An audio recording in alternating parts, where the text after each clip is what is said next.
Seduta di prosecuzione. Ieri sera Aula Sollano ha approvato l'ordine del giorno che era stato presentato dalle liste Agrigento Cambia e Agrigento Rinasce. La materia è quella della raccolta differenziata. I due gruppi consigliari di maggioranza in buona sostanza hanno voluto rafforzare e confermare la piena adesione al programma di riorganizzazione del servizio e alla prospettiva dell'imminente avvio del porta a porta su tutto il territorio della città capoluogo.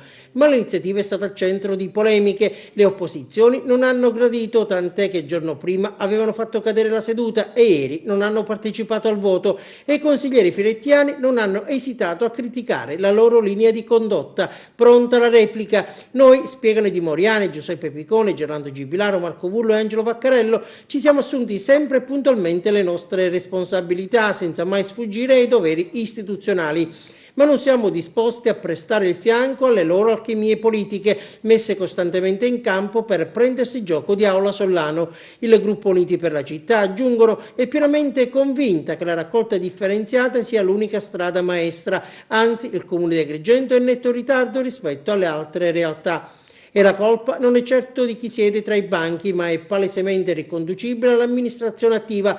Tra l'altro, quel poco che è stato fatto, limitato alla frazione di Fontanelle, i numeri parlano di una percentuale differenziata nella misura del 22%, un fallimento in piena regola. È stato poi annunciato a più riprese che a partire dal 23 luglio il porta a porta sarà esteso a tutte le frazioni e alle centro città. A cosa serviva allora quell'ordine del giorno? Nulla, carta straccia. Serviva semplicemente a coinvolgere e risucchiare l'intera assise, puntualizzano i 4 consiglieri d'opposizione, nel quasi inevitabile flop di partenza che porterà con sé disagi, danni, tensioni sociali e proteste.